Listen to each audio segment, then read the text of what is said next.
everyone. Today I want to touch on a topic I've touched a few times, right? Being horizontal versus vertical investment. Now, my opinion, I believe the last 2 or 3 times I've talked about this was that horizontal investment is better. Despite the fact that I always did vertical investment on characters I really liked, I could easily recognize that getting use out of other characters for a long period of time at E00 can be more valuable in many occasions as compared to just going full vertical on one team. Because yes, it'll make them last longer and it'll make them temporarily incredibly strong, but eventually E0s of a new version will simply power creep the old E2s and it's simply not gonna be that good, right? However, we are now entering the era of vertical investment, right, as I'd like to call it. Phanon was kind of the first case of this, where I personally highly recommended going for his vertical investment over horizontal. However, the thing is, it was more, clear to give this recommendation towards Phanon specifically because his horizontal investment got kind of butchered. Right? Like, even though his vertical investment, I'd recommend it nonetheless because of how good it is, his horizontal investment is pretty cooked currently, with Cyrene being a nerf and Ceredra not being a very noticeable upgrade. However, Evernight, I just got her E2 recently, if you guys seen my recent video, and she is a monster, right?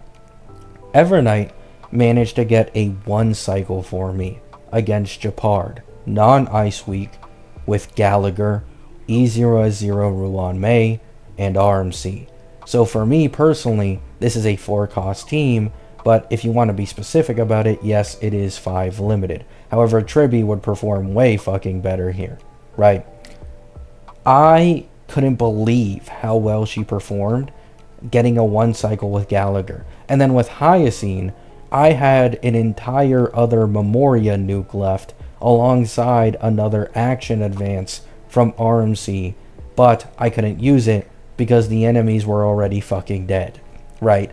Evernight's E0 to E2 jump is actually quite competitive with Phanon's, and the crazy thing is, all of these, cycle clears I got with Evernight against Japard, all of them were first try. I even took out Ruan May and put Pela. It was also a 0 cycle. She is a complete fucking monster at E2S1, and so this is another case like Phanon's where, in my opinion, if you don't already have Cassie and you can't really take well advantage of her, don't pull Cassie, go into vertical investment for Evernight E2S1, and then simply abuse her for the entirety of version 4, right?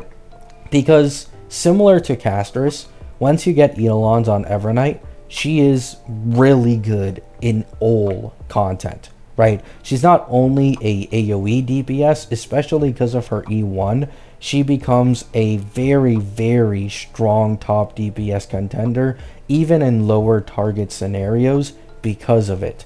So, in my opinion, Evernight, like Phanon, I'd highly recommend most people go for her vertical investment, especially up to E2, as she has a similar jump in Eidolon performance as Phanon does, right?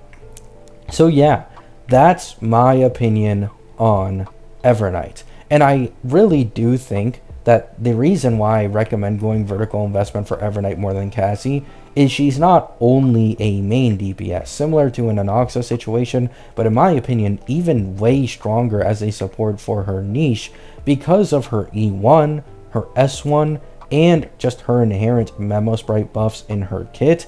She is a lot more so-called future-proof. Even if eventually her damage falls off in, let's say, version 5, and then we go back into a Remembrance meta again, if you don't have the newest, shiniest, best-in-slot support for that new Remembrance character, you're likely going to be able to use Evernight incredibly well, because this E1 is simply busted, right? This shit can give you up to a straight up 50% damage increase in single target scenarios. Then you have the Lycone. The Lycone gives 20% defense shred to anybody doing damage when when Memo Sprites act. So you have 20% defense shred, you have a 20 up to 50% overall damage increase from the E1. You have the Relic set, which as well buffs all allies damage by 15%,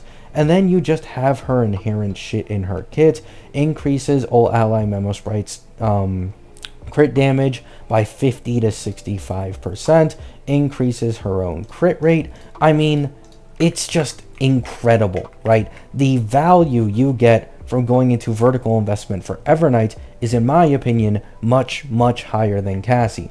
Cassie is still very strong at E2. I ran her E2S1 with Armsy, Ruan Mei, Hyacine, and she managed to get an auto zero cycle against Japard, similar to my Evernight. However, she's not only weaker and at an advantage in this Japard situation, but she doesn't have anywhere near the same level of support capability for her niche as Evernight does. And you want to know the best part about all this?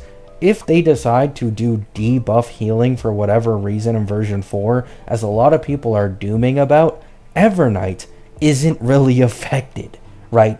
Evernight is actually the one who doesn't really care about getting a specific amount of healing. She just needs to take damage at all, right? Cassie is the one who gets massively nerfed if you add something such as debuff healing, because it'll make her charge ability probably half as fast as it used to be. So Evernight does have much less flaws. Her SP gen is ungodly, and this especially applies at E2. Even with me scaling every single turn almost with all my supports, I'm at 5 skill points almost every fucking time. And she's simply more future-proof for her niche in terms of support capability as compared to Cassie. I highly recommend vertical investment for Evernight. I highly recommend vertical investment for Phanon, and I feel like this is something I'm going to find myself saying quite often going into version 4 when we probably get even bigger Eidolon jumps. It's no longer the case anymore that horizontal investment gives way more value than vertical, and now they are 100% competitive, and if we see one more rise in terms of Eidolon / Lycone jumps for characters, then it'll simply become an even crazier case, right?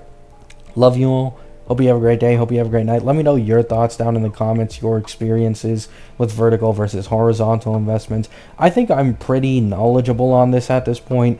E2 My Day, E2 Herda, E2 Acheron, E2 Phanon, E2 Evernight, E2 Cassie.